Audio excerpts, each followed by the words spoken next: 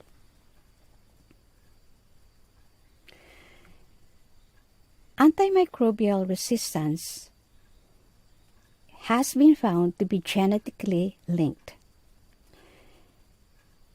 The development of antimicrobial resistance can happen at a rapid pace because bacteria can reproduce fast during an infection, so that opportunity for mutations is also high. To date, we have more than 20,000 resistance genes that has already been identified. Some microorganisms have in their genetic makeup resistance genes, and they are able to give these resistance genes to other microorganisms, so they have intrinsic resistance. Other microorganisms acquire resistance genes, and this can be through transduction by bacteriophages or viruses. We can have transformation with the transfer of naked DNA, conjugation with the transfer of resistance genes via plasmids, and we have insertion of resistance genes via transposons, integrons, and insertion sequences. Very often, transformation, conjugation, and insertion of resistance genes results to multi-resistance by microorganisms. Resistance emerges when a specific species of infectious bacteria now evolves a trait that allows them to bypass the mechanism by which the antibiotic is able to work. This development of antimicrobial resistance occurs when antimicrobial agents are present in the environment of the microorganisms, exerting selective pressure on the microorganisms in the tissues or in the area, favoring those with resistance genes that can allow them to survive despite the presence of the antimicrobial agent. It is common knowledge that antimicrobial use is done in animal production.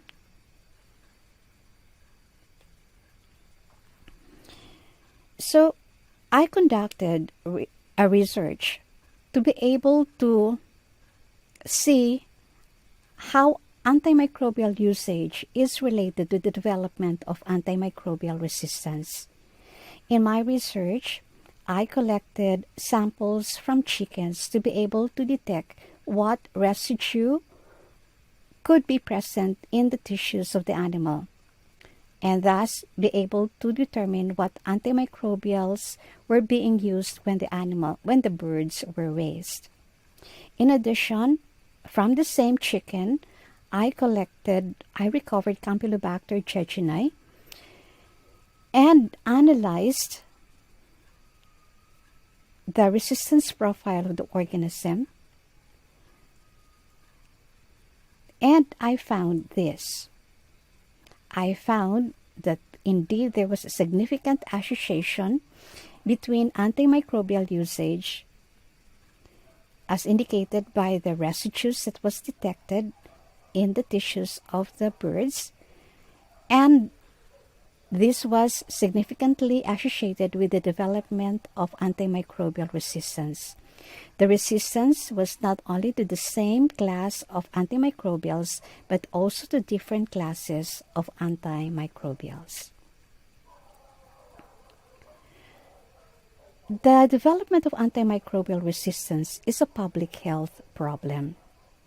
Animals which have been subjected to prolonged antibiotic administration may serve as reservoirs of antibiotic-resistant bacteria that could be potentially pathogenic to man due to selective pressure. In the struggle to survive, microorganisms acquire these resistance genes against the antibiotic or the antimicrobial that they are exposed to. Public health concern is increasing against antimicrobial resistance due to the danger that it will mean that we will have this reservoir of resistant bacteria as we produce our animal products, and these resistant strains would no longer be effectively treated, and it would restrict treatment options, what antibiotic can be used against infection by them. It can also mean more expensive treatment, causing the cost of medical care to increase because we would need to substitute other antibiotics which could be more expensive and newer to be able to control the infection.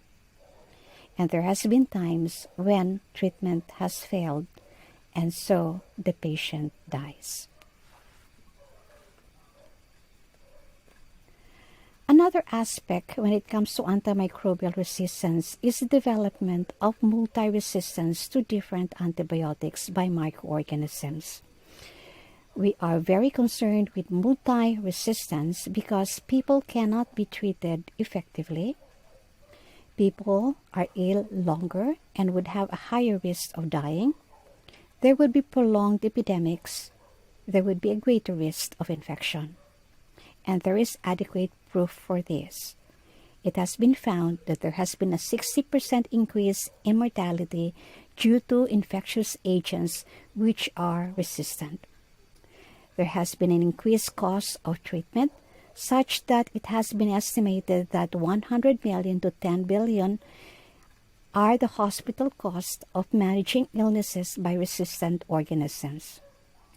There is, of course, the concern that there could be loss of confidence in the health industry and pharmaceuticals because the antimicrobials are found to be no longer effective. Let me share to you a true story. Apramycin, an antibiotic which was thought that there would be no risk of resistance developing in humans, infectious agents, was approved for use in animals because of its unusual structure. However, after a time that it was used, Enterobacteriaceae organism of animal origin became resistant to apramycin. It was found that this was related to the synthesis of a plasmid-mediated 3-end aminoglycoside acetyltransferase type 4, which confers resistance to gentamicin. So it was not only resistant to apramycin, it was also resistant to gentamicin. The plasmid spread among animal strains. And then later, just a few years after, the plasmid was found in clinical isolates that were resistant to gentamicin from hospitalized human patients.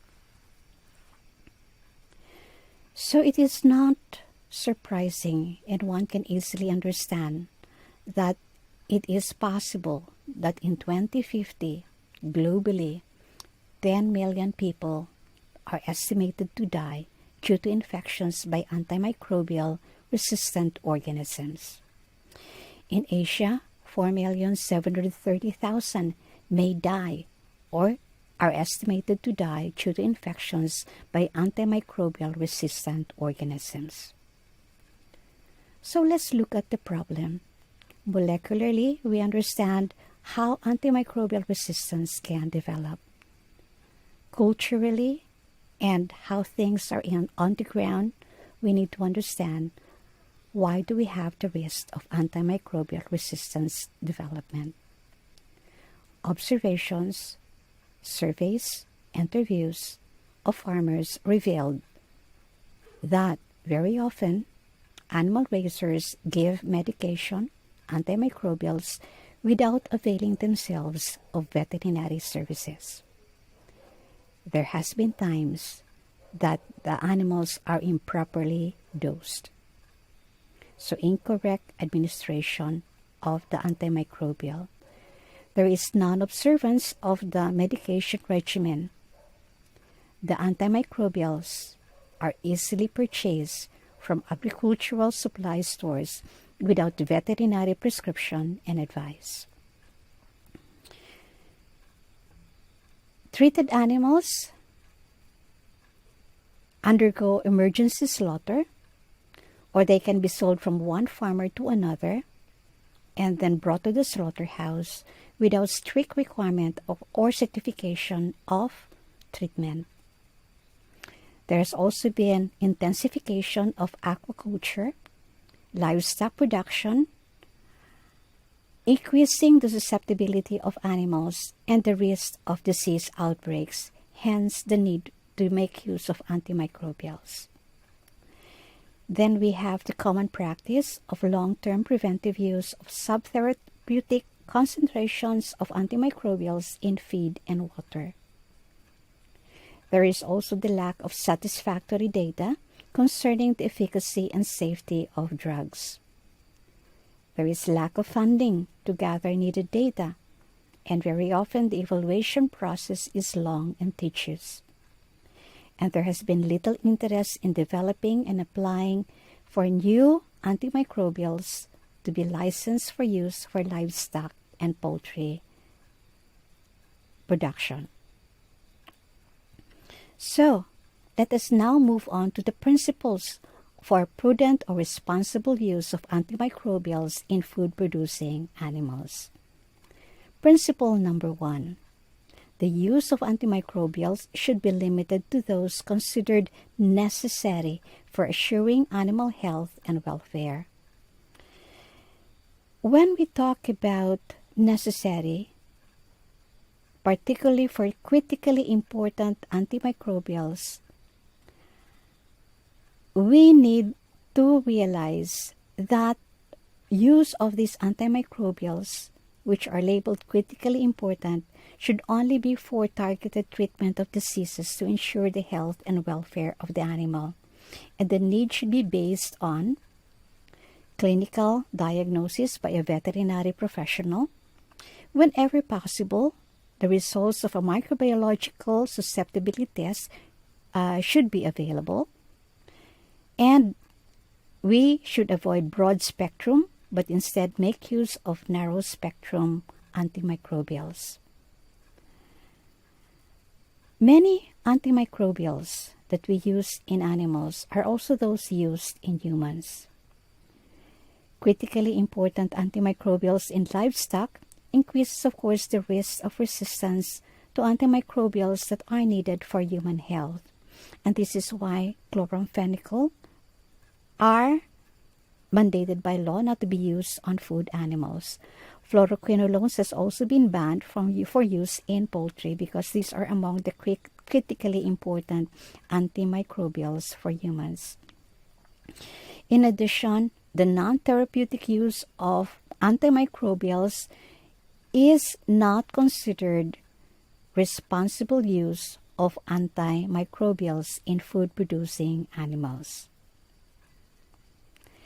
A very important reminder is that antimicrobials should not be used as a growth promotant. It is considered to be a non-therapeutic use of the antimicrobial. There is now a phase out of the use of medically important antimicrobials as growth promotants, either through voluntary practice or legislation, so that this would contribute toward the goal of ensuring the availability of effective medicines for treating diseases for humans and as well as for animals. For critically important antimicrobials, there should be clear guidelines on their use for livestock, particularly if they are going to be administered via the feed and water. Whenever possible, individual treatment of affected animals is preferred compared to mass treatment.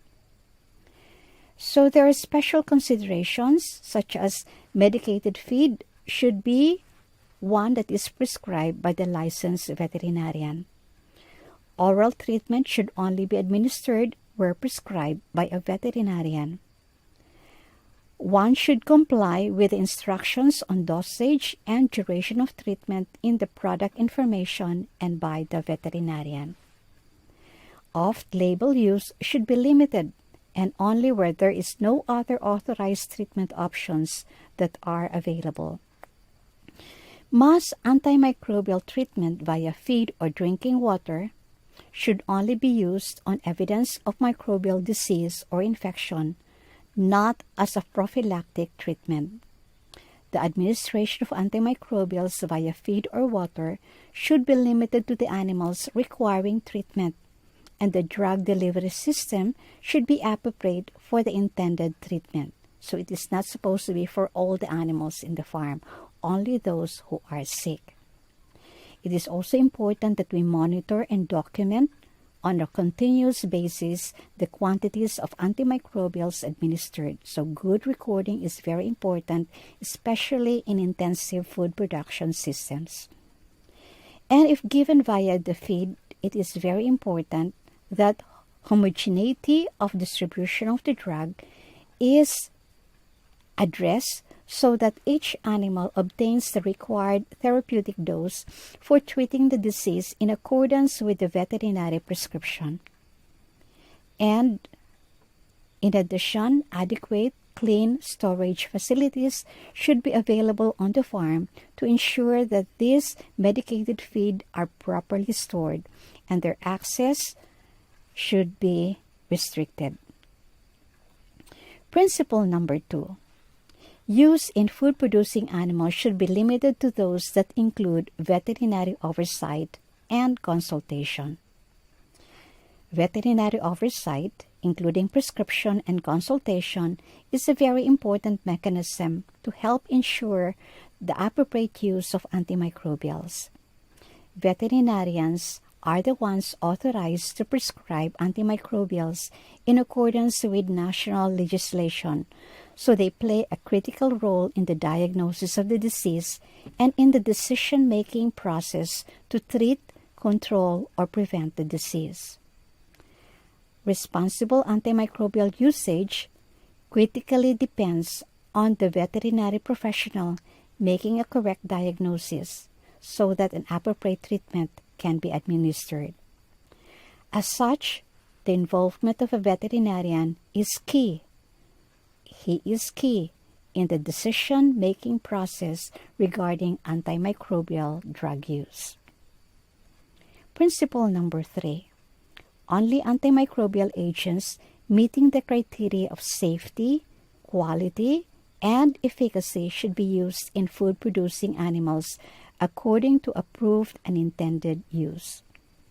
When we talk about safety, we are talking about safety for the user, safety for the consumer, safety for the environment. The toxicology should be assessed and the withdrawal period set. They should be manufactured to the high standard required, so good quality. And efficacy. They should work against the causative microorganisms in animals that the medicine is authorized to treat.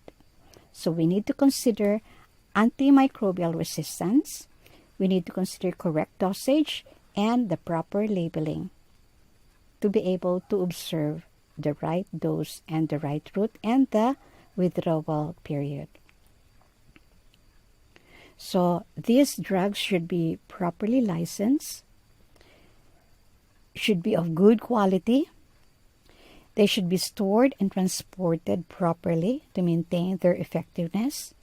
They should be disposed appropriately to prevent contamination of the environment. In addition, we have also to combat the use of illegal, poor quality, and prohibited drugs. Principle number 4. Use as little as possible, as much as necessary.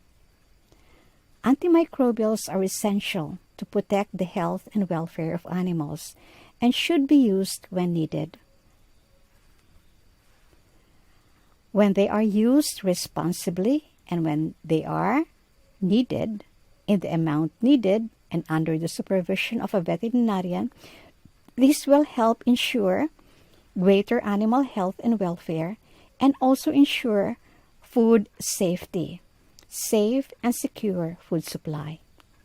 In this sense, it is crucial that antimicrobials are prescribed and administered at the correct dosage, following accurate examination and clinical diagnosis, supported by sensitivity testing whenever possible. So we follow the 5 R's: right drug, right time, right dose, right duration, right route. Principle number 5. Activities associated with the responsible and prudent use of antimicrobials should involve all relevant stakeholders. There must be regular and updated awareness campaign for all relevant stakeholders, particularly on the appropriate use of antimicrobials.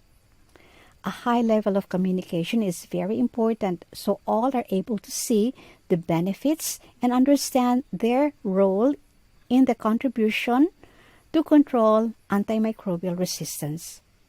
Communication should also include the general public through regular dialogue, dissemination of information, good information, publication of monitoring reports, guidelines, education, and scientific publications. Antimicrobials, when used responsibly,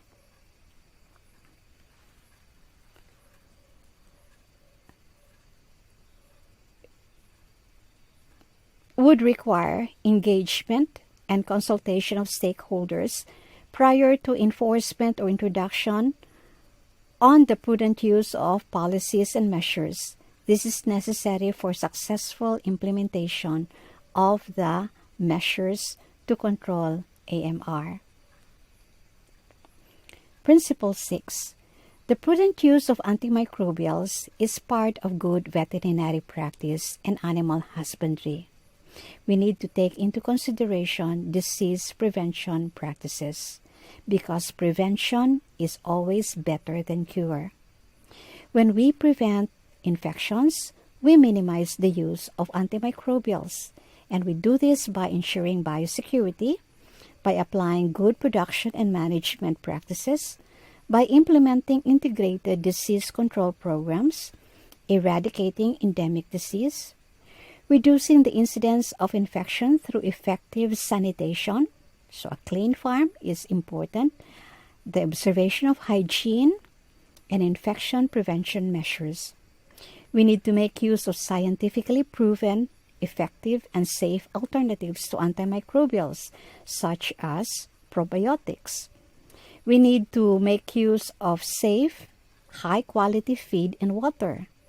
We need to provide incentive to farmers to encourage them to adopt effective preventive measures. Prudent use of antimicrobials is by discouraging their prophylactic use. So instead, we make use of good animal husbandry through best practices, good measures to prevent and reduce transmission, infection control, hygiene measures, and good biosecurity. Principle number 7. Surveillance, monitoring, and the collection of reliable data should provide evidence to guide policies and inform on effectiveness of measures associated with prudent use of antimicrobials in livestock. The surveillance data that we need should include antimicrobial resistance in bacteria in animals. It should include antimicrobial use in food animals for infections, prophylaxis, as well as growth promoters. We need data on national import and export of bulk chemicals with potential for antimicrobial use. We need to know the levels of antimicrobial agent residues in food from animal sources. So those are the basic, very simple, practical principles in the responsible use of antimicrobials. So may I now go to the conclusion. 1. It's important that we apply these 7 principles on prudent use of antimicrobials and promote the appreciation of all stakeholders on the importance of preventing the development of antimicrobial resistance. We need to promote good veterinary practice and animal husbandry so we can prevent disease and so minimize the use of antimicrobials. Regulatory agencies need to step up and conduct mandatory testing for antimicrobial resistance and monitor over-the-counter sale of antimicrobials without prescription. And lastly, communicating is a very important key to promote responsible use of antimicrobials for all key stakeholders. So healthy animals would mean healthy food for all of us, and it would mean healthy consumers. Thank you for listening. That's all, folks. I will be happy to answer your questions during the Q&A of the webinar. Thank you very much. Thank you for listening. Indeed, food safety is our individual responsibility as practitioners. Thank you so much, Dr. Baldrias, for that informative presentation. I am certain that our participants are eager to apply what they learned from you in their practice. Those talks have been really interesting thus far. I'm excited to see Dr. Baldrias along with our other speakers later in the panel discussions. In the meantime, please take the floor, Dr. Mende, for the introduction of our fourth speaker. Sharing with us today his country's action plan is another well-respected veterinarian. He is the Vice President and Executive Director of Japan Veterinary Medical Association, or JVMA, since 2019. He is also in the Subcommittee of Pharmaceutical Stewardship at FAVA. He has also served as the Executive Director at the Japan Veterinary Medical Association from 2015 until 2019. From 2013 until 2015, he held the post of Director for Food Safety Policy Division, Food Safety and Consumer Affairs Bureau at Japan's Ministry of Agriculture, Forestry, and Fisheries. Before that, he was the Director for National Veterinary Assay Laboratory, also at MAFF, from 2010 until 2013. He finished his Bachelor of Science in 1978 at the Hokkaido University before completing his MS at the Hokkaido University in 1980. His special interest is in pharmaceutical stewardship, food safety, and security. Please welcome all the way from Japan, Dr. Masato Sakai. Thank you, Dr. Sakai, for accepting our invitation to serve as one of our speakers in this webinar.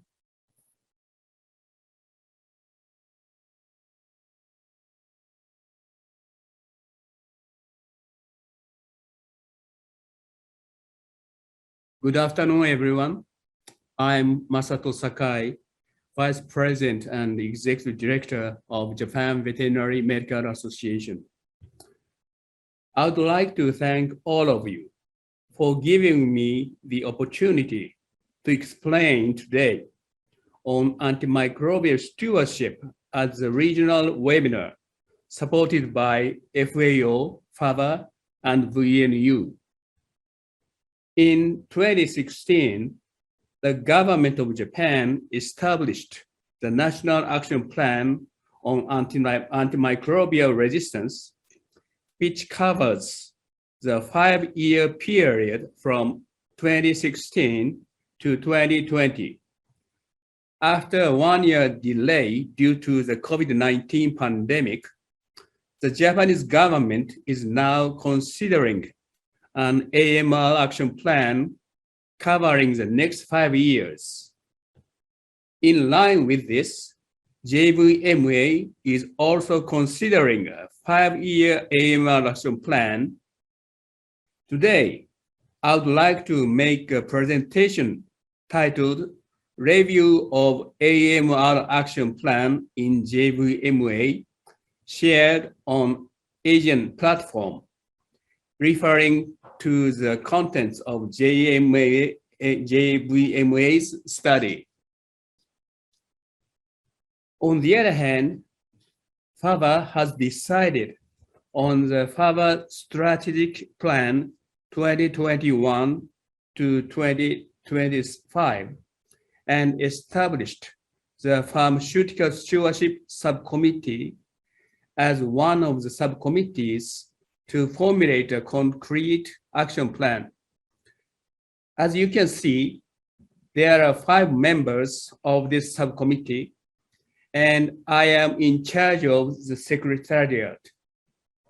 I would like to take this opportunity to express my gratitude to each member for their support and cooperation in the consideration of this action plan.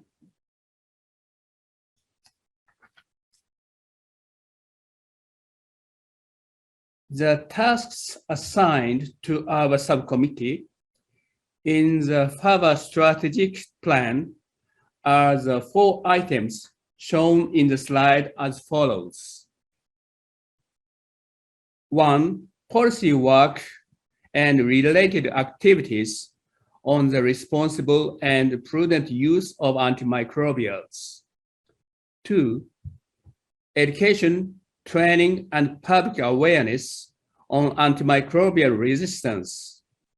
3, advocacy on the availability and access to quality pharmaceuticals and biologics for veterinarians in Asia-Oceania region.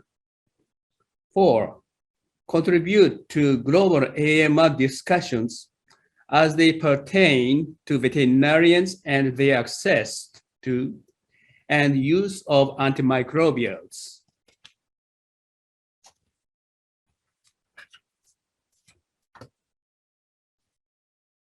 The target objectives of the FAVA action plan proposed by the JVMA are the following 6 objectives.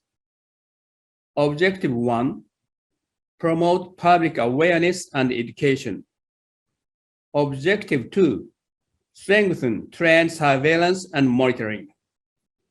Objective 3, strengthen infection prevention and control. Objective 4, promote appropriate use of antimicrobials. Objective 5, strengthen research and development and drug discovery. Objective 6, promote international cooperation. Objectives 1 to 5 are the same as the strategic goals of the WHO's Global Action Plan, but Objective 6, international cooperation, has been added in order for FAVA to support veterinary associations in Asian countries.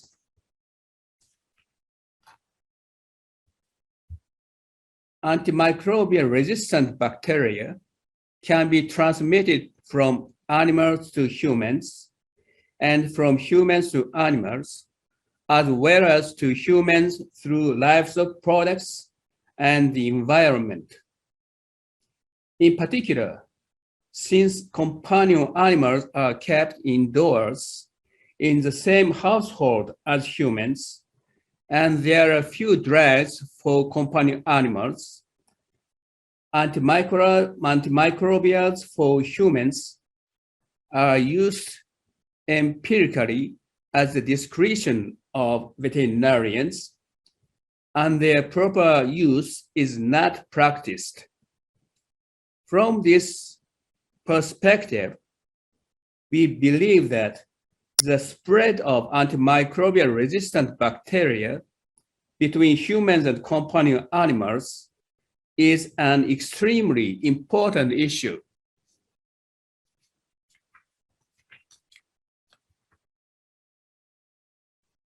The major activities of the action plan are as follows.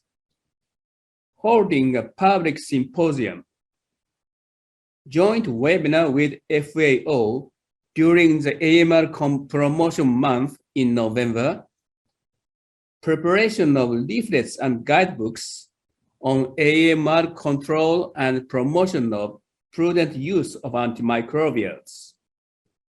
Requests FAVA member countries to establish a nationwide monitoring system.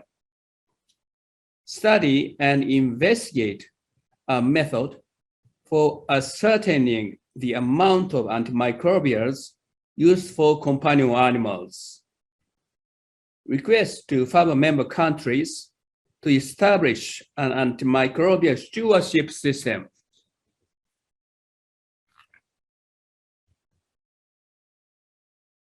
The major expected effects of the action plan are enhancement of the public's knowledge and understanding of antimicrobial resistance, promotion of education and training for veterinarians and other professionals, establishment of a monitoring system for antimicrobial resistant bacteria and antimicrobial usage, prevention of the spread of antimicrobial resistant bacteria through appropriate infection prevention and control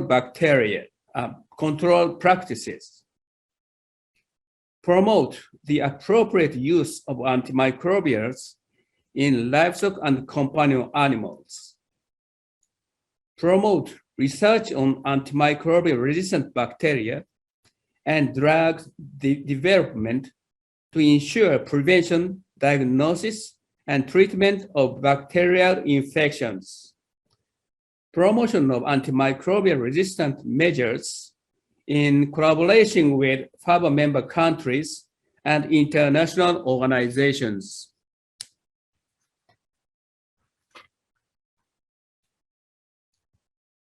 The major outcomes of the action plan are decrease in the amount of antimicrobial used, decrease in the resistance rate to antimicrobials such as tetracycline, reduce the resistance rates to antimicrobials that are important for human medicine, decrease in the number of infectious disease outbreaks, increase in the number of farms where veterinarians provide appropriate management guidance, increase in the use of pharmaceuticals for companion animals, and decrease in the use of pharmaceuticals for humans,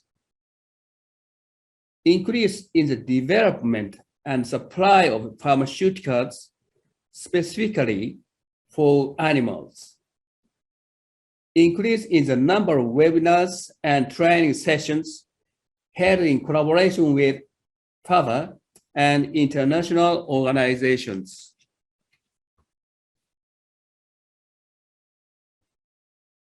The overview of the action plan is as follows.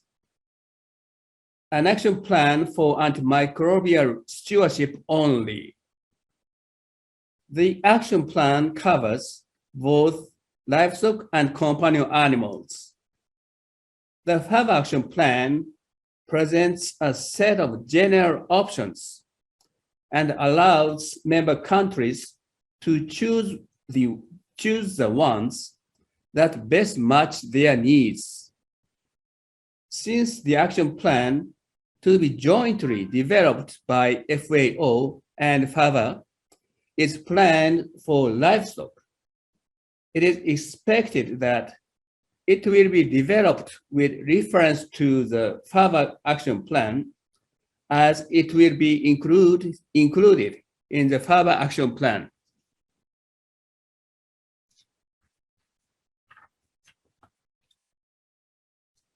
The next section describes the timeline, deliverables, and outcomes of the FAVA AMR action plan from 2021 to 2025.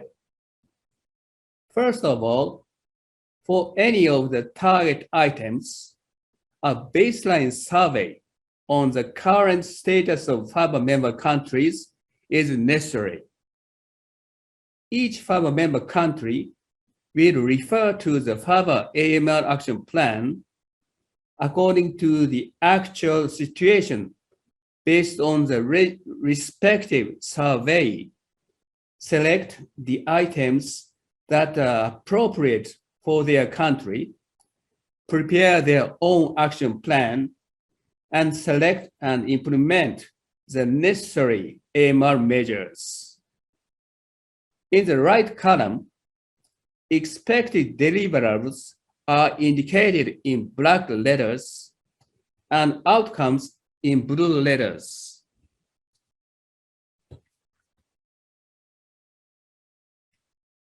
The objective one is to promote awareness and education. The leaflet and guidebooks currently prepared in Japan will be translated into English for reference in the FAVA member countries. Other FAVA member countries are also requested to provide existing guidebooks if they are available. As for technical training, the TP-FAV2 training program for Asian Veterinarians 2, conducted by JVMA, and the technical training conducted by NVAL, National Veterinary Assay Laboratories, as the OIE Collaborating Center, can be utilized. At the 21st FAVA Congress, scheduled to be held in Fukuoka City, Japan, in November 2022, we would like to compile the deliverables products produced and outcomes obtained and formulate and publish them as a platform for the prudent use of antimicrobials.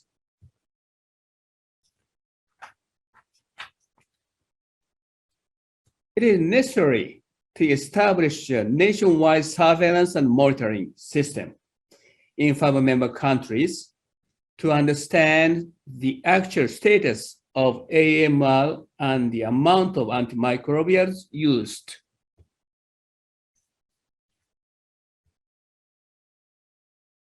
It is necessary to prevent outbreaks of bacterial infections, reduce the amount of antimicrobials used, and decrease the resistance rate to antimicrobials by strengthening on-farm feeding hygiene management.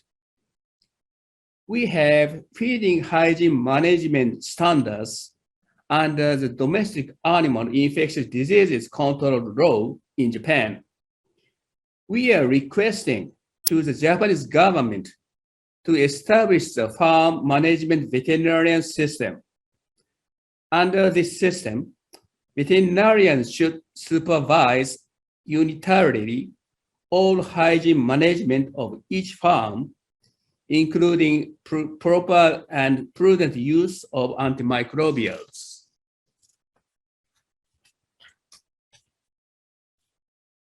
For the proper use of antimicrobials, veterinarians should promote the prudent use of antimicrobials and reduction of the amount of use, referring to guidebooks for each infectious diseases. In addition, a farm management veterinarian system should be established to promote the proper use of antimicrobials on farms under the guidance and supervision of veterinarians.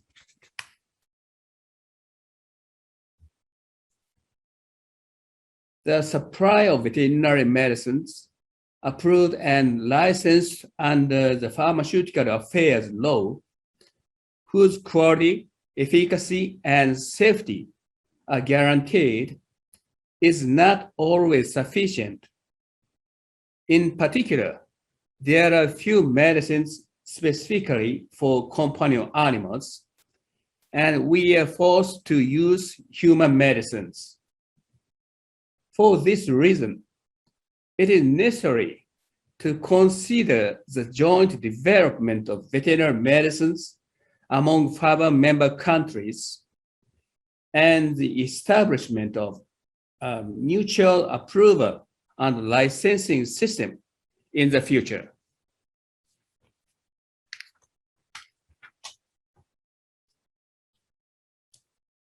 As for the promotion of international cooperation, FAVA and FAVA member countries need to hold webinars and trainings to disseminate knowledge and improve skills with joint planning and support from international organizations such as FAO and OIE.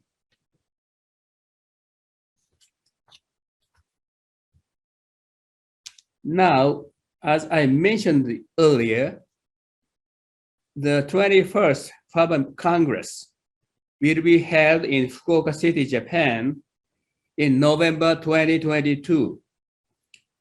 The theme of the conference is One Health Approach from Asia.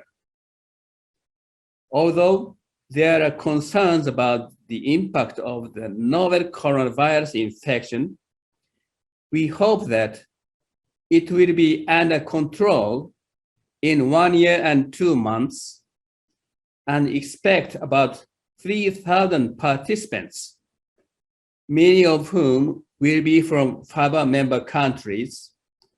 And we hope that this will be an opportunity to study veterinary knowledge and skills. Fukuoka Prefecture is also the hometown of JVMA President Dr. Krauchi. So I hope that you will enjoy the cultural exchange activities in Japan, as well as the wonderful conference planning.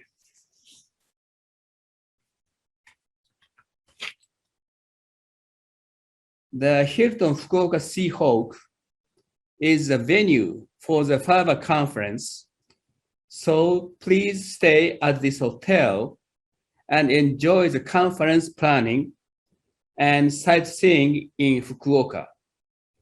I look forward to seeing many of you there. Thank you very much for your attention. That has been very helpful for us, Dr. Sakai. Thank you for sharing with the rest of Asia the JVMA's approach in your country's role in antimicrobial stewardship. We'll see Dr. Sakai again later in the panel discussions. Just a reminder to our Filipino veterinarians that you will be earning 3 CPD points upon completion of this program. So do stick with us until the end for us to validate your attendance. Up next, we have here our 5th speaker this afternoon, bringing in the topic, Introduction of the Japanese Veterinary Antimicrobial Resistance Monitoring System, or JVARM. She is the Executive Research Officer of Safety Assay Section 1. That's responsible for Japanese Veterinary Assay Laboratory Monitoring System, or JVARM, in National Veterinary Assay Laboratory, NVAL. She graduated with a Doctor of Veterinary Medicine from Tokyo University of Agriculture and Technology in 1995. After graduation, she took a position at NVAL. There, she engaged in both administrative and laboratory work, such as the approval examinations, quality control of biological products, and studies for infectious disease. In 2009, she obtained a PhD from United Graduate School of Veterinary Sciences, GFU, University, on the study of avian infectious bronchitis virus. There, she was promoted to her current position in April of 2019, and she works on AMR measures in animal sector in Japan, along with JVARM. Please take the virtual stage, Dr. Yoko Shimazaki, for our 5th topic of the day.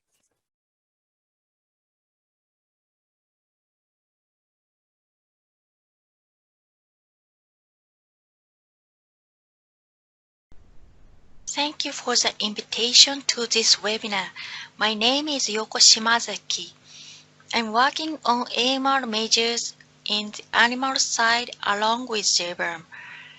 It's my pleasure to talk about our monitoring system JVARM and our action against AMR in animal side. Japanese veterinary antimicrobial resistance monitoring, we called JBARM, was launched in 1999 in Japan. The original purpose of establishing JBARM is to monitor the occurrence of antimicrobial resistance bacteria in food-producing animals and the usage of antimicrobials in animals. By this monitoring, we can identify the efficacy of antimicrobials in animals and also ascertain the public health problem and promote prudent use of antimicrobials. First, I explain the history of Jberm. The first year is to set up the method for trial. Fortunately, we had local government staffs who could cooperate the monitoring. In Japan, there are 47 prefectures, and each prefecture had several livestock hygiene service centers with veterinarians. We asked them to take fecal sample of livestock animals in farm and send to our laboratory. Then we isolate the bacteria from samples and measure MIC. For trials, we could set the monitoring system, but it was so tough for our laboratory that it was reviewed in later stage.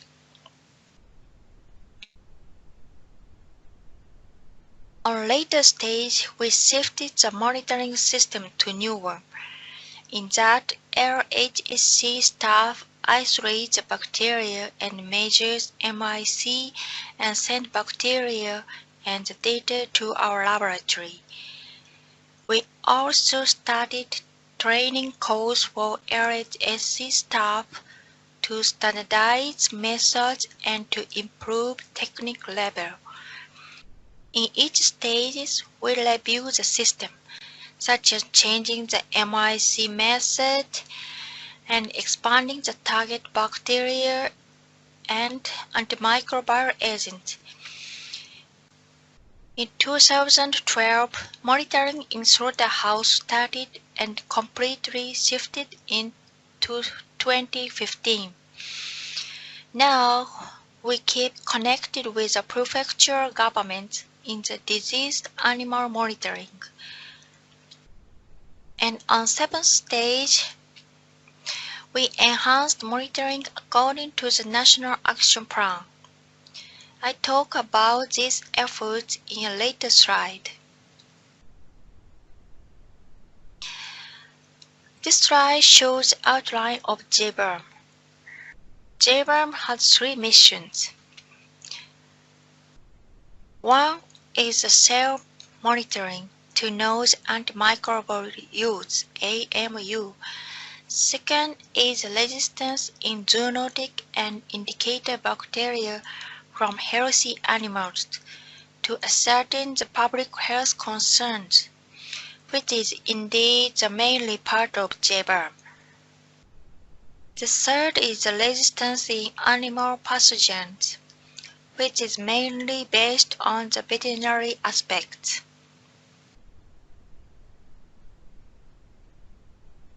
This slide shows the surveillance of antimicrobial use in Jberm.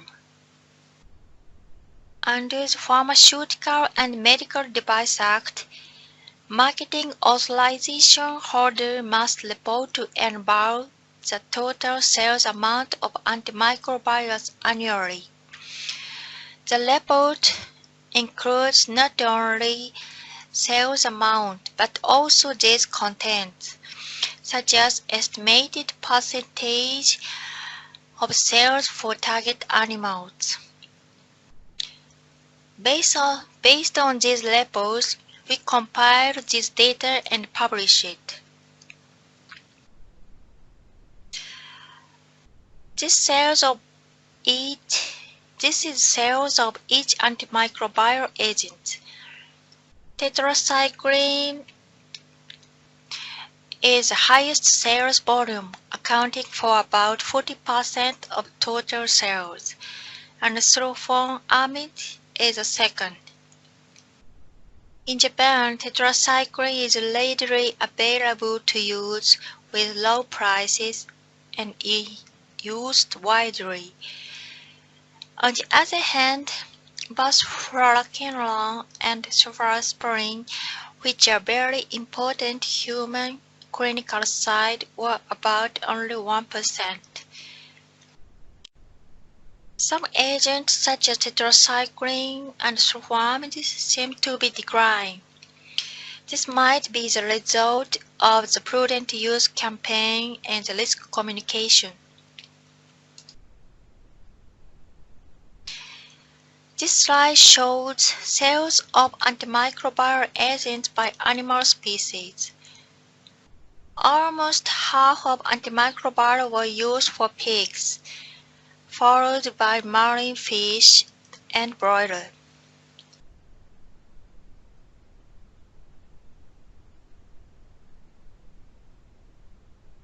We have two monitoring routes. One is monitoring for the indicator and zoonotic bacteria from slaughterhouse, and the other is monitoring for animal pathogens from the farms. In the monitoring of healthy animals, commissioned institutions isolate bacteria and they also measure MICs. These isolates and data are sent to Ministry of Agriculture, Forestry and Fisheries in Japan, JMAF. As for monitoring in diseased animals, we collected the isolate from LHSC and measures MIC. In this system, we also do the quality control and check the data. This is a resistant rate in E. coli isolate from healthy animals. Resistant rates were higher in tetracycline, streptomycin, and ampicillin, and the resistance rate for these drugs have been decreasing. As for the cephalosporins and fluoroquinolone, which are very important as human drugs, resistance rate remains low. But for cephalosporin, we could see some increasing tendency at around 2003 to 2004, so we focused on that. In Japan, broad-spectrum cephalosporins such as ceftriaxone have been approved for disease treatment in cattle and pigs, but not in poultry. However, resistance rate was, on the contrary, obviously increasing in layer and broiler, while those of other animals remain low. Actually, in some hatcheries, off-label use of ceftriaxone has been performed for in-ovo vaccination or vaccination of chicks. JMAF showed this Jberm data to poultry industries, and poultry industries voluntarily withdrew the off-label use of ceftriaxone. The prevalence of broad-spectrum cephalosporin resistance in E. coli significantly decreased thereafter. This might be an outstanding case that the monitoring works successfully. Continuity is important for the monitoring, and don't miss the sign of some change for the worse.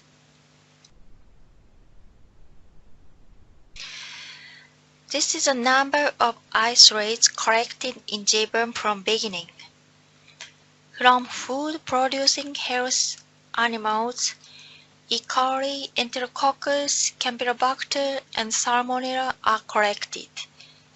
For diseased animal monitoring, E. coli, Salmonella, and Staphylococcus aureus are our main target bacteria.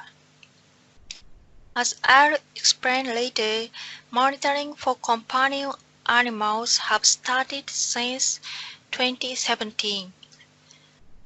Therefore, about 3,000 isolates have been collected every year, and now, in total, about more than 30,000 isolates are stocked in our lab. With these isolates, we can do the retrospective research too. We also do the AMR training course for local government staff every year. In the training, we transfer the techniques such as isolation and MIC methods and share new information about AMR. This photo is a training in 2018. For the last 2 years, it was hard to hold on-site training because of COVID-19. So, we do online training this year. From next, I'm talking about activities based on our National Action Plan. The action plan sets goals, strategies, and specific approaches in following 6 fields. In this action plan, our laboratory is placed core laboratory to integrate such efforts in animal sector. And JVARM is strongly related to surveillance and monitoring, and also international cooperation as OIE Collaborating Center. In surveillance and monitoring, key action are surveillance under One Health approach and establishing a monitoring system for companion animals.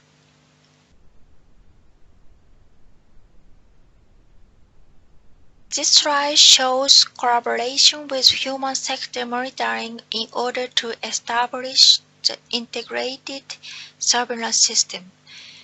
JANICE is a national surveillance program managed by the Health Ministry, designed to provide basic information on the incidence and prevalence of nosocomial infection and antimicrobial resistant bacteria. In the JANICE, more than 1,000 hospitals across Japan submit the MIC data to the JANICE server.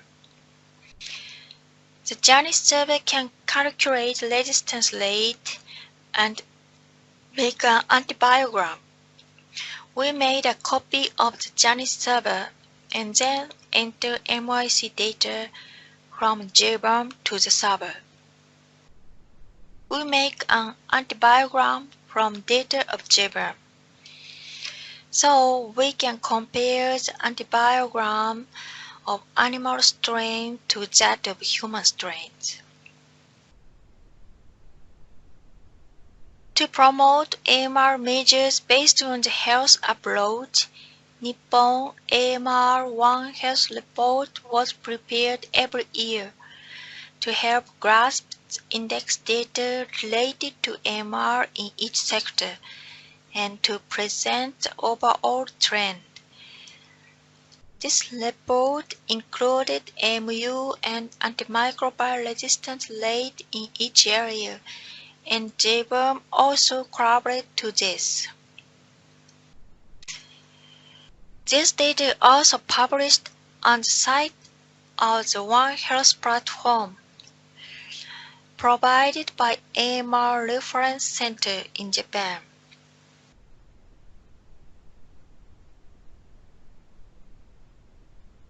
In this report, resistance rate of E. coli from human isolate and livestock isolate were compared. This figure shows the resistance rate for the third generation cephalosporins and fluoroquinolone. The red line shows the resistance rate of human isolates. Other lines show the resistance rate of livestock. The resistance rate of broiler has decreased recently after voluntary withdrawal of the use of third-generation cephalosporin, while the resistance rate of human isolate has continuously increased. And similar tendencies are confirmed with fluoroquinolone resistance rate. We also analyzed the genome of cephalosporin-resistant bacteria from human and animal using next-generation sequencer. The results show that the major type of resistance bacteria is different between human and animal sites. So, comparing and analyzing isolates in each sector will make it clear the relation and roots of the antimicrobial bacteria and contribute the progress of AMR measures.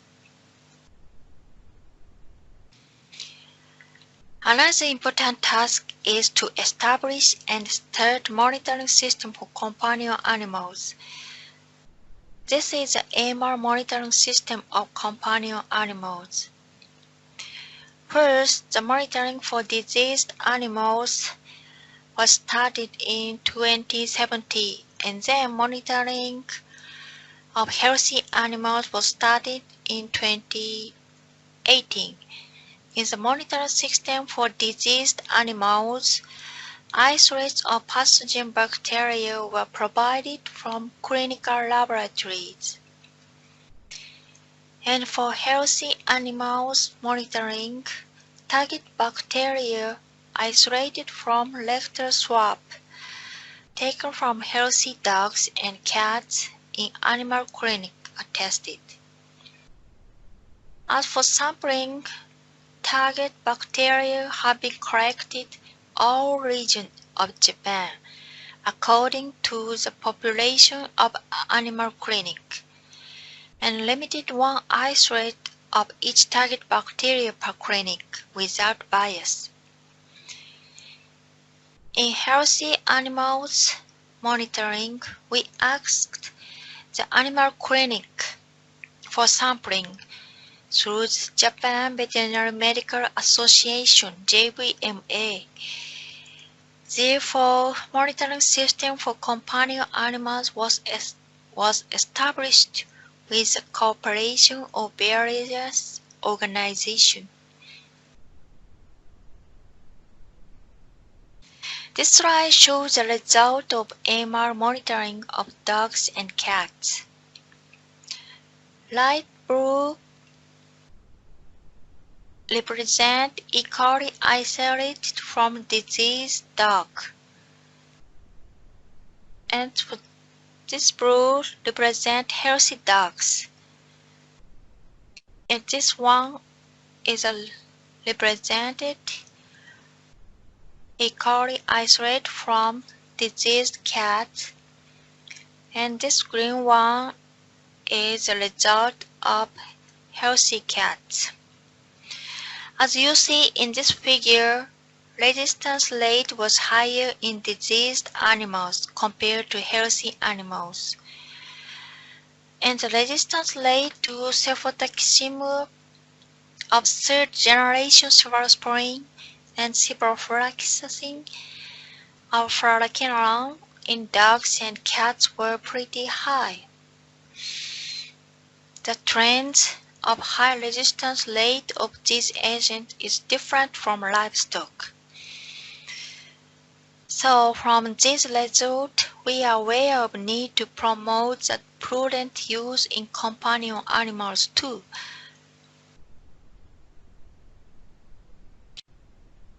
To implement strategic action for AMR control, nationwide monitoring is essential. Jberm does international cooperation as OIE collaborating center to contribute to AMR measurement in the Asian region.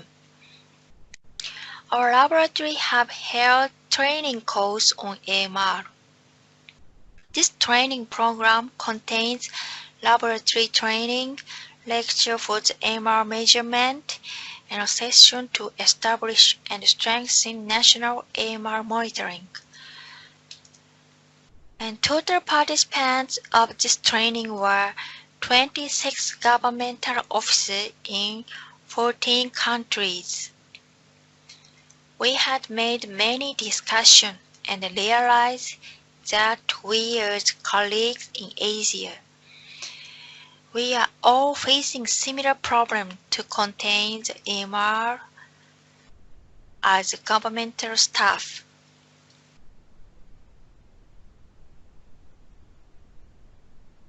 We also made videos for raising awareness among vets. These videos show the prudent use and the method of antimicrobial susceptibility testing. These are available on YouTube and have English subtitles, so please access to this QR code linked to the videos. Thanks for your attention, and if you want to know the details about JVARM, please access our reports on website. Thank you very much. Indeed, it has to be data-based. That has been an excellent talk, Dr. Shimazaki. Thank you for imparting to us some of your country's expertise and knowledge in AMR. I am hoping to see the same efficient systems implemented here in the Philippines as well. And last, but definitely not the least, we have here a well-respected name in the region when it comes to antimicrobial stewardship. Sharing with us the FAO Action Plan on Antimicrobial Resistance from 2021 to 2025. Dokora, please introduce to us our next speaker. Of course, Doc Eugene, it's my honor to welcome her to this program. Our sixth speaker is the AMR Regional Project Coordinator at the Emergency Center for Transboundary Animal Disease Operations, or ECTAD, of the Food and Agriculture Organization, FAO, Regional Office for Asia and the Pacific. Part of her work has been on developing tools, strategies, and innovative solutions to mitigate antimicrobial resistance in the food and agriculture sector in Asia. Prior to joining the FAO, she served as the Science and One Health Coordinator of the World Organization for Animal Health, or OIE, Sub-Regional Representation for Southeast Asia, and as Assistant Professor of the College of Veterinary Medicine, University of the Philippines. She holds a Doctor of Veterinary Medicine degree from the University of the Philippines, Masters of Tropical Veterinary Science from James Cook University in Australia, and a PhD from Michigan State University, USA, where she specialized in antimicrobial resistance in livestock animals. Ladies and gentlemen, help me welcome to the spotlight our very own Dr. Mary Joy Gordoncillo.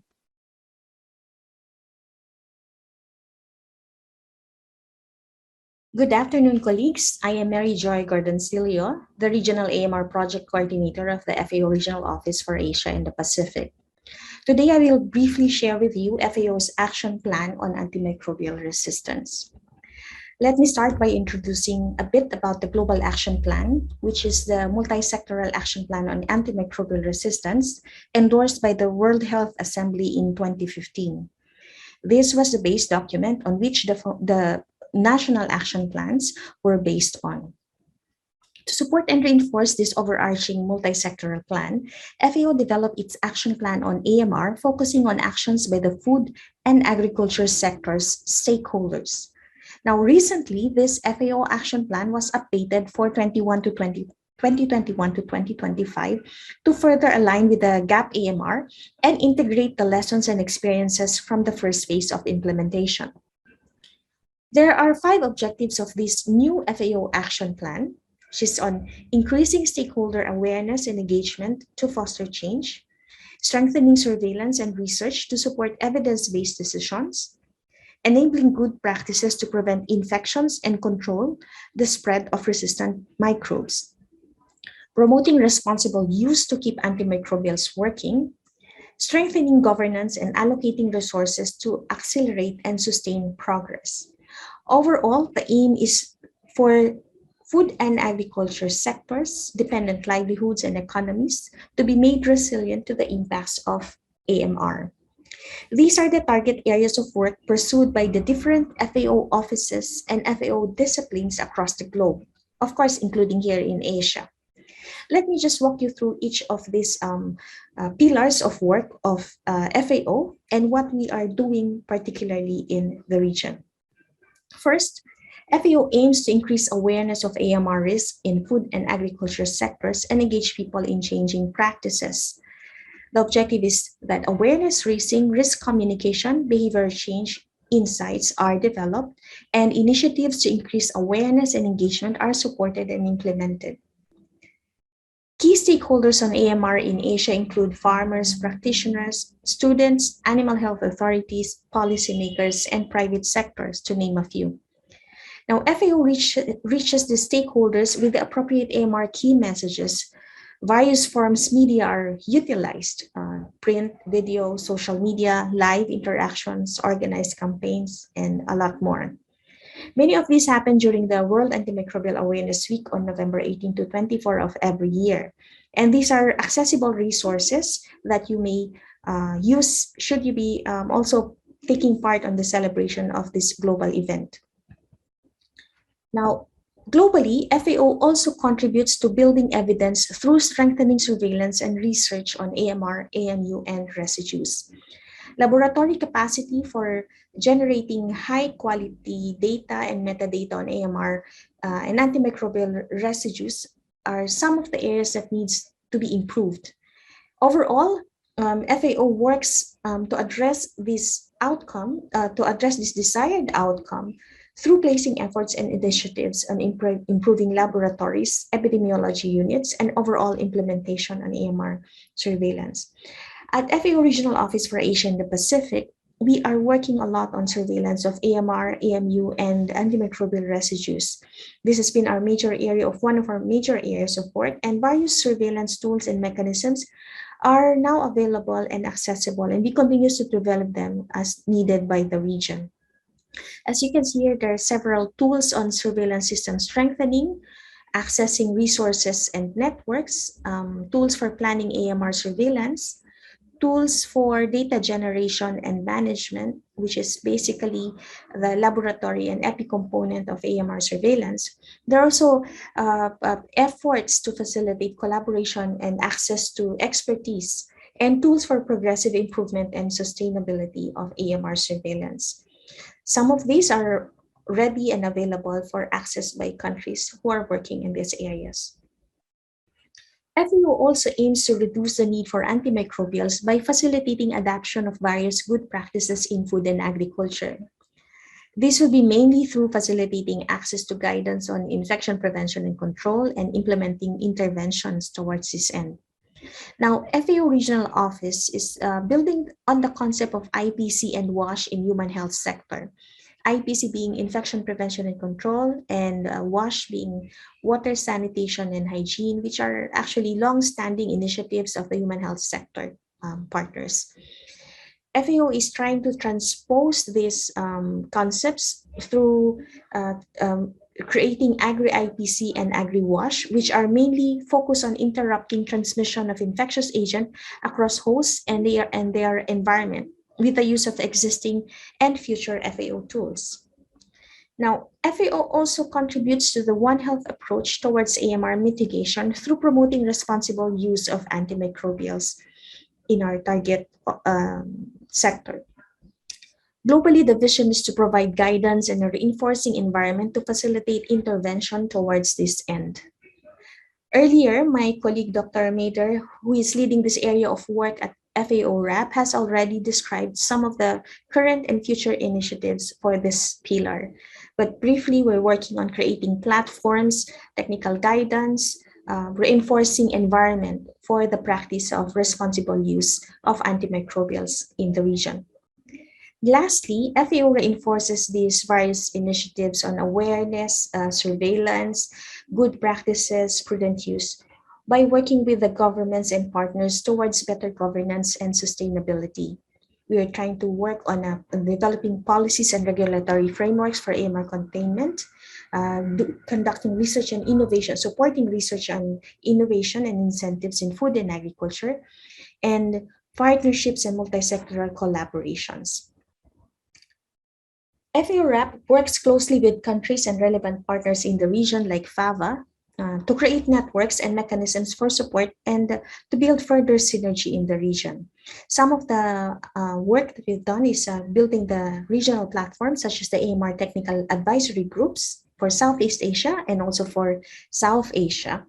We're also building technical working groups for technical items raised in the region, and also facilitating regional coordination overall and working with tripartite partners, OIE and or World Organization for Animal Health and the World Health Organization towards integrated One Health approach to AMR. Each of these 5 pillars that we are working on are interconnected and complementary, as you can see, and ultimately it contributes towards achieving FAO's overarching goals, which is for AMR levels to be reduced and the emergence and spread of resistance slowed across the food chain and for all food and agriculture sectors. Also, for antimicrobial efficacy to be preserved while sustaining food and agriculture production. This is FAO's work and vision globally and specifically on this side of the earth in Asia. All these regional and global efforts are meant to support countries and stakeholders like you to complement and reinforce commitments to address this evolving global health issue. In the end, our collective efforts and working together, everybody wins. As a final note, here are some relevant FAO publications in AMR which are freely accessible in the website indicated here, should you wish to read on this further. And with that, I thank you all, and let's continue to handle antimicrobials with care. Thank you and stay safe, everyone. That is a great example of strategic, collaborative, and science-based work. That is my professor in college. Thank you, and can't thank you enough, Dr. Joy Silio, for being part of this event. Please stay put from where you are as we will be having the panel discussions in a short while. Wonderful presentations we've seen this afternoon. Thank you to our speakers for sharing those with us. I'm sure it has been such a learning experience for our attendees today.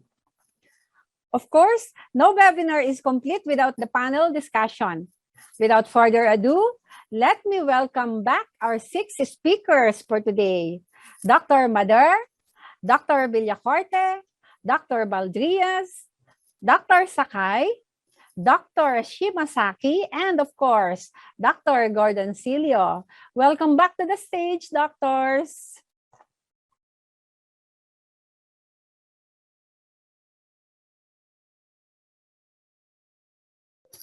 Okay, Doc Eugene, ako ang first question. Go ahead, Doctora. First question to Dr. Rodolph Mader. Doc, what is your opinion about the removal of prevention claims of antibiotics without data as basis for decisions? Only in fear, Is this helpful for the veterinarians? Thank you very much, Dr. Corazon.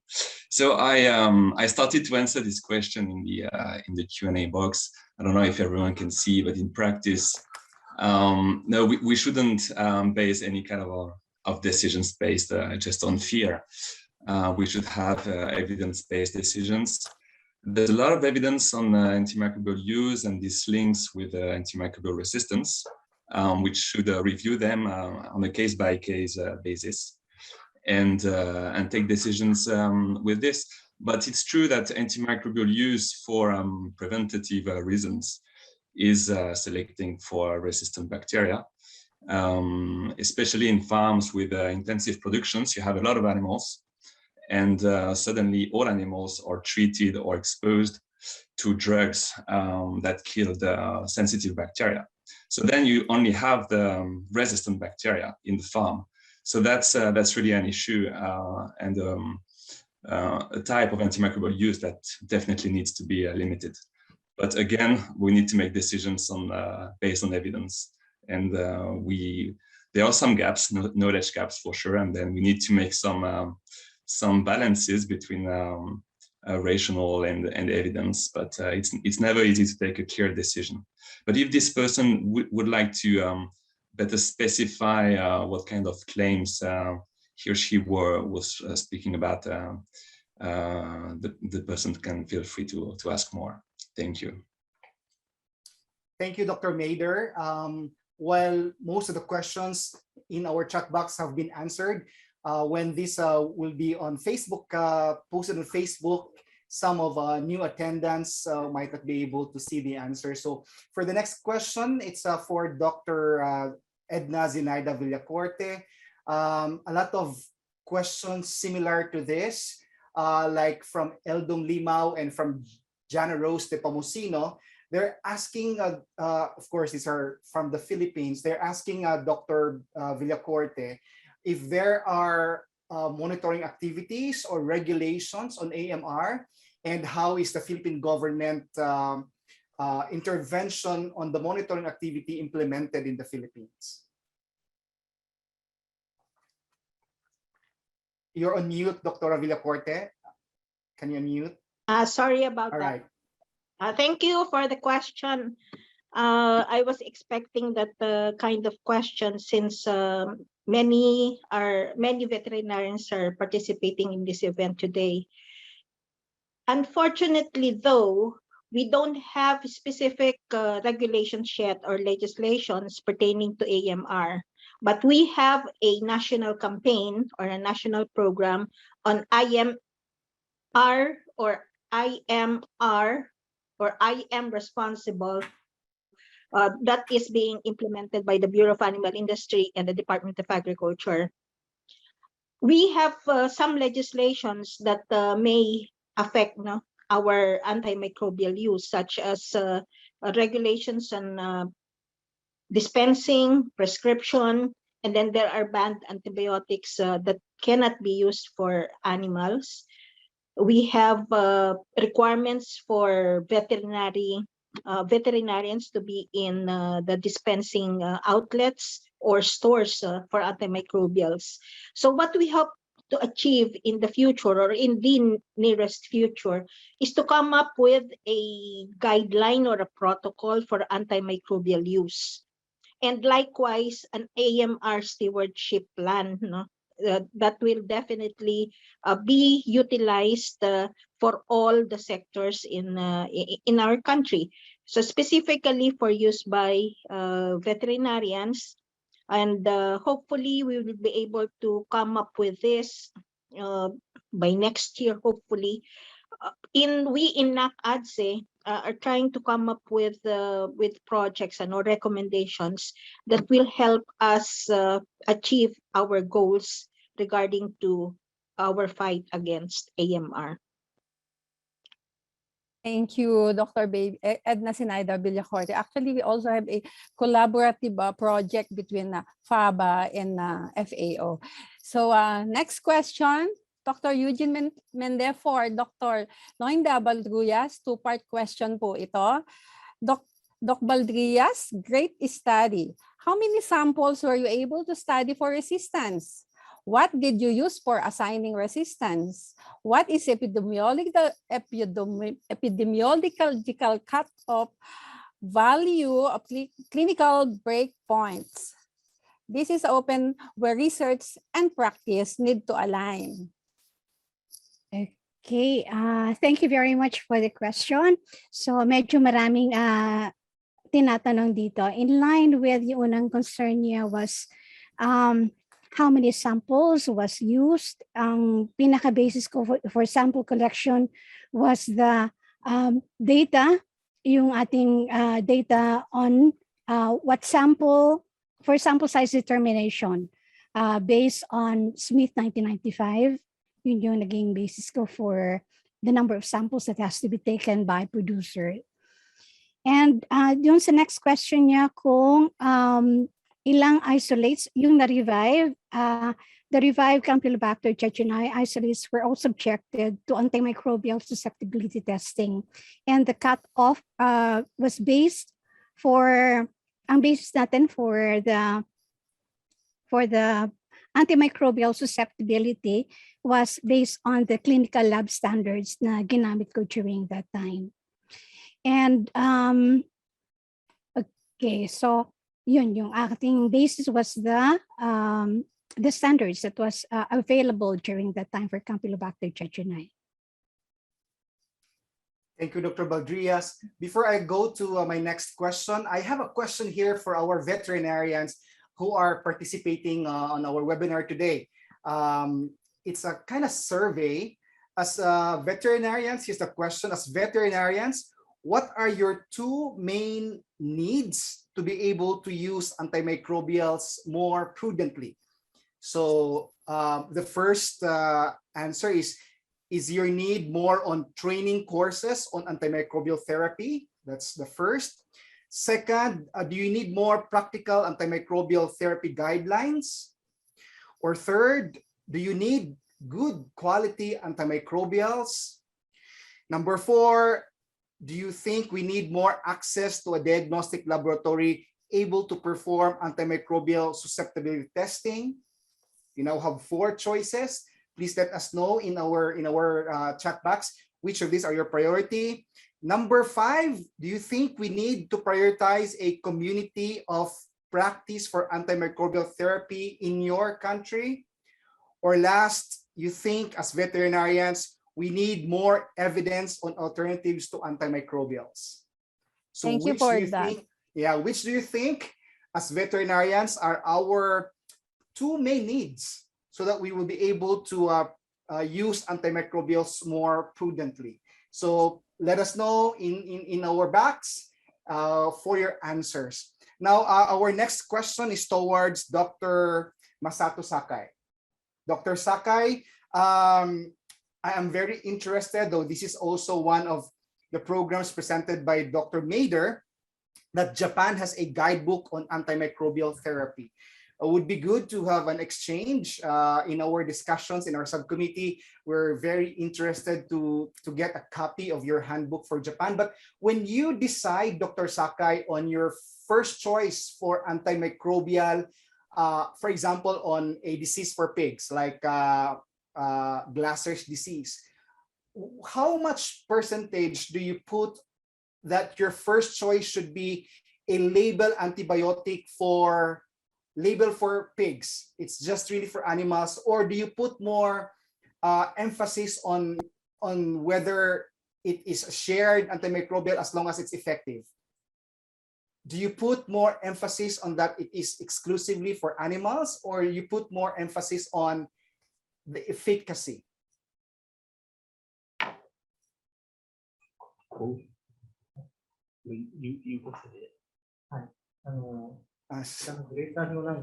Let us give time to Dr. Sakai.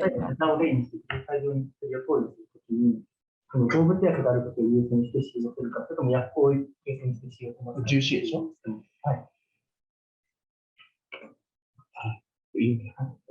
I'm sorry, but I cannot speak English so well. But of course, veterinary clinician used for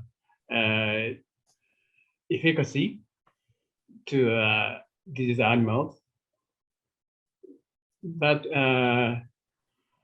we have a big problem in the field of companion animals rather than the livestock field, because we have not sufficient antimicrobials for companion animals, so we have to use the pharmaceuticals for human use. So it's very difficult to combat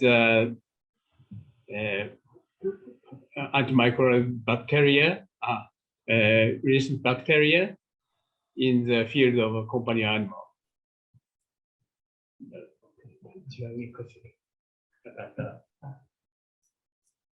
Thank you. Thank you, Dr. Sakai. I hope, Dr. Eugene, that the question was answered.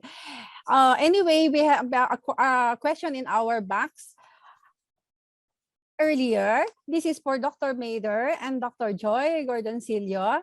For Dr. Mader, are the journals presented on AMR available on the FAO website and are free to download? And to Dr. Joy Gordon-Silio, in your opinion po, can pharma companies be compelled to mention withdrawal periods on the label? Right, thank you very much for this question. So indeed, I mean, we presented some resources, but so fast in the slide, so it's not easy for you. But I will, I mean, most of these resources, at least the FAO documents, are available in FAO websites. On the other hand, there were some publications from peer-reviewed journals.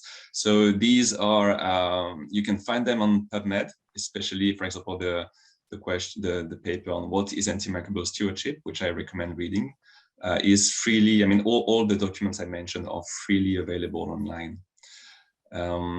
I think we'll try to find a website with some of these resources and share it in the chat box for everyone. Joy, I think it's for you for the second part, unless you wish me to Yes, answer. for the publications, the link is also in my PowerPoint. So if you click that link, I think the PowerPoints will be shared, and I put the link for the publications. Now, for the question on pharma companies, of course, it will depend on the country's policies and legislation. So it will depend on the drive for the countries to have them established, and of course, not only having the legislation but also implementation. So if it's going to be monitored, so it will really depend. And so I think there was one question earlier about our roles and all that. So it's not just on the shoulders of veterinarians, but also, it's everybody's responsibility, including policymakers and those that are observing and doing the implementation. So of course, this is possible. It depends on the willingness and the drive of the respective countries to have this as a policy. Great. Dr. Occidental, can I add to that? Sure, Dr. Villacorte. Yeah. In the Philippines, we have requirements for putting the withdrawal period on the label of the veterinary drugs. Yes. So we have that, and we have a guideline on the withdrawal period to be followed for the antibiotics. Okay, and so all the veterinary drug companies should be compliant. Yes, Doc Cora, working for PVDA, I'm sure you know that it's required in our labels. But there's a question here for Dr. Baldrias, which I'd like Dr. Shimazaki to also give her input on this question. This is from our chat box. This is for Dr. Baldrias. Dr. Baldrias, I am very concerned about the lack of data to establish causality of residue and attributing it as a reason for resistance formation. For all we know, these bacteria were already resistant even before treatment was given. Was your data subjected to risk analysis to establish exposure, occurrence, consequence, or a dose-response relationship? The conclusions you generate to support the non-use of antibiotic use is spreading fear instead of encouraging responsible use? Dr. Baldrias? Thank you very much for the question. To answer, the detection of residue in the meat of the birds was used as basis as to what possible antimicrobials were used on the birds when they were being raised. So basically that was used as a basis for antimicrobial usage. And it was mentioned that there was a conclusion that that non-use of antibiotics was done. I did not make any conclusion on the non-use of antibiotics because we know for a fact that we really need antimicrobials in the treatment of our animals. So in line with what analysis was used to determine the correlation between antimicrobial usage and the antimicrobial resistance, it was chi-square analysis to determine if there was a relationship between the type of antibiotic residue present and the antibiotic resistance that was observed in the isolates. So this was the Pearson correlation chi-square method. Wow, very technical, Dr. Valdrias. But I'd like Dr. Shimazaki to give her comment because in her presentation, the National Veterinary Assay Laboratory of Japan focused more on measuring MIC of the antibiotics and also on the molecular epidemiology for resistance mechanism. And I did not see there a focus on residue. Dr. Shimazaki, can you give your enlightenment on this? That is Dr. Shimazaki with us? I think she's no longer with us, Dr. Eugene. Okay. She wasn't able to join our live panel discussion. Anyway, okay. From our VConnect tech team, dear all panelists, our session time is up. Thank you very much for today. Okay, may I just share a possible concern because a lot of times there seems to be a disconnect in trying to appreciate that antimicrobial usage is related to antimicrobial resistance. So I hope it can be understood that when microorganisms are being exposed to antimicrobials, they have to survive. So that's why they develop this or acquire these resistance genes. It could be from adjacent organisms that they are with or in the, like, for example, in the intestinal tract.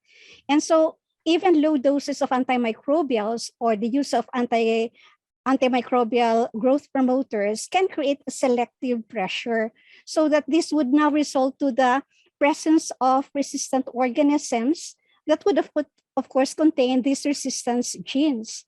So when these resistant organisms are released into the environment via the feces, via the water, whatever discharges we have in our animals, then that would mean that there would be possible exposure of humans to these resistant organisms. So it can also be from the food that we eat. We can have these resistant organisms if our food was not properly prepared. So that can be possible ways by which we can be exposed to these resistant organisms. Thank you. Thank you, Dr. Baldrias. I don't think it's been more than three hours already, Dr. Cora. I would have wanted to ask more questions, and there are more questions also on our chat box, but hopefully our panelists will find time to answer these questions. Dr. Cora? Yes, Doc. And that has been our panel discussion. So I'm sure our participants enjoyed that part, Doc.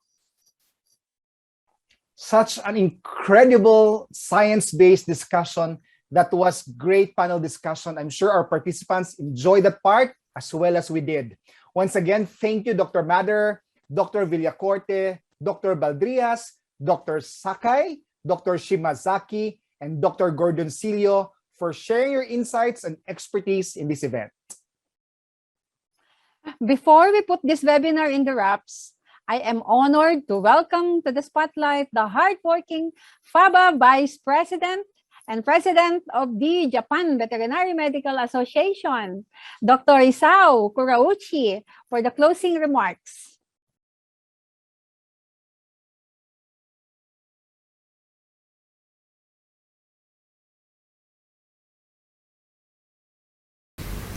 Good afternoon, everyone. It's a pleasure to meet you. My name is Isao Kurauchi, the President-elect of FAVA.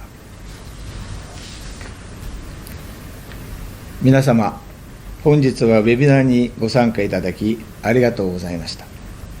本ウェブナーの開催に際してご尽力いただいたFAVAの桑座会長、コラゾン先生、そしてフィリピン動物医薬品協会のメンデ会長、講師の皆様方をはじめ関係者の方々に御礼申し上げます。